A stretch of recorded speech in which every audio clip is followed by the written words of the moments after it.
beaucoup de choses ont fonctionné. On a vu qu'il y avait, c'est vrai que par moment tout n'a pas été rose non plus. On a perdu encore trop de ballons en touche. On a une deuxième mi-temps avec une mêlée où on s'est fait pénaliser. Voilà. Il y a des petits secteurs voilà, qu'il faut toujours rectifier, mais on va s'appuyer dessus, sur ce qu'on a montré, sur l'envie qu'on y a montré, l'investissement de chaque joueur. C'est vrai que j'ai vu des joueurs qui n'ont pas triché, qui se sont dépensés sans compter. Et puis, comme je le dis, avec un réalisme quand même qui fait plaisir à voir, parce que le but du jeu, c'est de marquer. Hein. On peut marquer avec les pieds, on peut marquer à la main, on a marqué à la main avec de beaux essais. Et ça il faut s'appuyer dessus. Après, je pense qu'on a su gérer ce temps, on a joué avec les conditions. Même en première mi-temps où on marque 2 essais et paradoxalement on les marque en bout de ligne. Donc ça prouvait bien que nous on avait cette ambition de jouer malgré le temps. Après la deuxième mi-temps, elle a été plus compliquée, forcément, on a joué contre le vent, de sortir chez nous. Après, comme tu l'as dit, il y a eu quelques imprécisions, que ce soit en mêlée, en touche, des fautes de main. Mais bon, au final, Sporting c'est que ce soir quand même, il y a une victoire à 5 points. Quand nos concurrents directs, pour certains, en ont pris 5 points et d'autres ont même pas pris de bonus défensif. Donc ce soir, on va dire que comptablement, c'est un très bon résultat et sur l'engagement et l'état d'esprit, c'est un très bon match.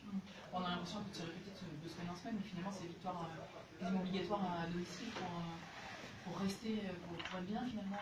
Oui, on a grillé déjà 2 jokers à la maison. Je pense qu'on en a récupéré un avec la victoire en Nancy, mais on va traîner ces deux défaites à domicile. On va les traîner jusqu'à la fin, donc on n'aura pas été gagné un match à l'extérieur où on n'aura pas de replier des points à l'extérieur. Donc chaque semaine, mais forcément, il y a un peu plus de pression. Aujourd'hui, on en avait un peu plus parce qu'on joue après tous nos concurrents directs. Donc, on avait l'avantage de connaître leurs résultats, mais aussi cette pression justement de faire un bon résultat. Donc, malgré tout, les semaines se suivent et se ressemblent au niveau des discours. Après, au fur et à mesure des semaines, on voit qu'on s'améliore, nous, dans nos matchs. On monte crescendo en puissance et ce soir, je pense qu'on fait un match plein, malgré tout, en défense. Et on a su s'appuyer sur cette défense pour aller de l'avant. C'est un signal aussi pour toutes ces équipes qui avaient peut-être cette saison un peu moins peur de venir à Aurillac, mais qui finalement repartent un peu famille, comme 19 à 3.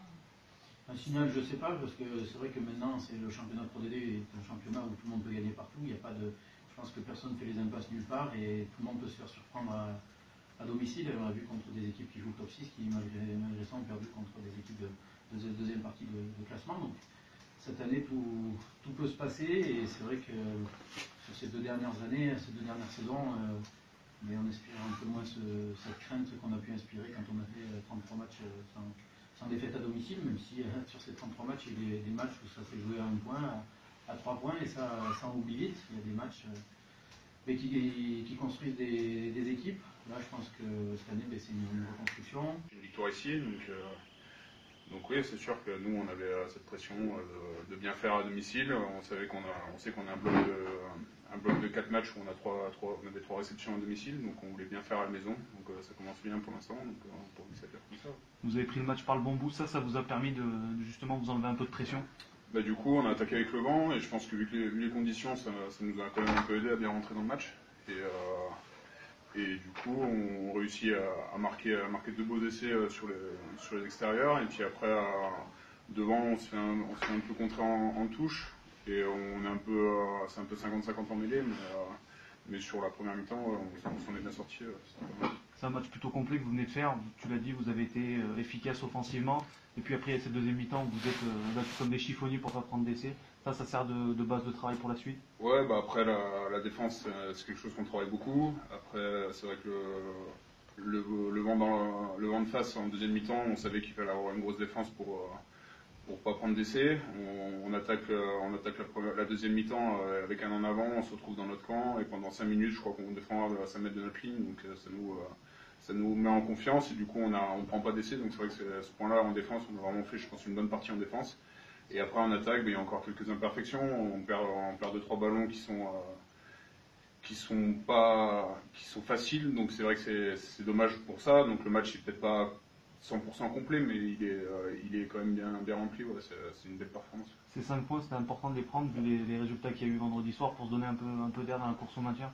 Oui, de toute façon on sait que maintenant on est plus sur le bas de tableau que le haut, mais après, comme je dis, on reçoit plus qu'on se déplace, donc si on arrive à gérer, à gagner tous nos matchs à la maison, on devrait bien se placer sur le classement final. Justement, tu ne penses pas que ce début de deuxième mi-temps et ces 5, 6, voire 7 minutes passées devant la ligne à défendre comme des chiffonniers et empêcher justement Béziers de marquer le moindre point, c'est ce qui a fait tourner le... Ouais, c'est un tournant dans le match, justement. Ouais, c'est vrai qu'à Aurillac, on avait un peu ce péché de perdre toujours les 10 premières minutes de la deuxième mi-temps à remettre les équipes dans le match. Donc c'est vrai que les premières minutes de la deuxième mi-temps, on fait croire qu'on allait encore faillir, mais du coup on a réussi à tenir, donc c'est vraiment un point positif sur notre défense, et je pense que ça va nous mettre en confiance pour les suites des matchs.